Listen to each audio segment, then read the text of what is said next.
Monsieur le ministre, ma question qui a été adressée au garde des Sceaux porte sur les risques d'augmentation de la surpopulation carcérale durant les jeux Olympiques et Paralympiques de Paris 2024. En effet, comme l'a récemment documenté l'Observatoire international des prisons, tous les ingrédients semblent être réunis pour faire craindre une hausse substantielle des incarcérations: multiplication des patrouilles de police dans les transports à Paris, augmentation des audiences en comparution immédiate dans toutes les villes où se tiendront des épreuves, création de nouveaux délits passibles de prison au Parlement avec la récente proposition de loi relative à la sûreté dans les transports.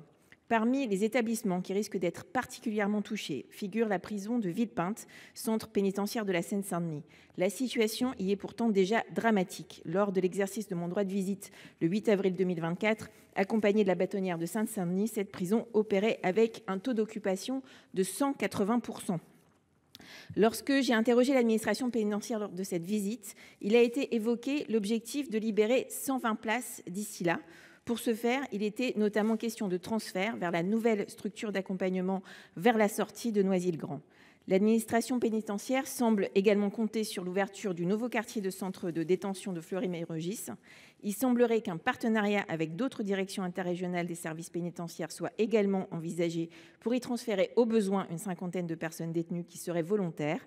Monsieur le ministre, est-ce que ce plan d'action correspond à des instructions nationales émises par le ministère de la Justice ou à des instructions régionales émises par la direction interrégionale des services pénitentiaires de Paris ? Le garde des Sceaux pourra-t-il me transmettre des informations précises bimensuelles jusqu'à la mi-septembre sur les flux entrants et sortants au sein du centre pénitentiaire de Villepinte ? Et enfin, est-ce que le gouvernement entend prendre en compte la demande de mise en place d'un mécanisme contraignant de régulation carcérale qui permette de lutter concrètement contre la surpopulation carcérale ? Merci. Monsieur le ministre Valletoux. Merci Madame la Présidente, Mesdames et Messieurs les sénateurs. Madame la sénatrice Corinne Narassiguin, je vous remercie pour cette question qui me permet de mettre en lumière le travail chaque jour accompli par les services centraux et déconcentrés de l'administration pénitentiaire afin d'optimiser les taux d'occupation des établissements pénitentiaires français pour réduire la densité carcérale. En lien avec l'ensemble des structures pénitentiaires, les 10 directions interrégionales des services pénitentiaires, les DISP, déploient une politique volontariste d'orientation des publics condamnés vers les établissements pour peine qui répond à une stratégie nationale. À ce titre, elles mettent en œuvre les opérations de désencombrement auxquelles vous faites référence. La direction interrégionale de Paris dispose de plus de 1500 places ouvertes en droit de tirage, lui octroyant ainsi des places au sein des centres pénitentiaires d'autres DISP. Plus qu'un partenariat, ce droit permet de remédier aux déséquilibres pouvant exister entre les capacités d'accueil des établissements du ressort de chaque interrégion. La direction de l'administration pénitentiaire réalise aussi des opérations de désencombrement des maisons d'arrêt suroccupées vers les maisons d'arrêt ou les établissements pour peine des DISP limitrophes, lorsque cela est envisageable.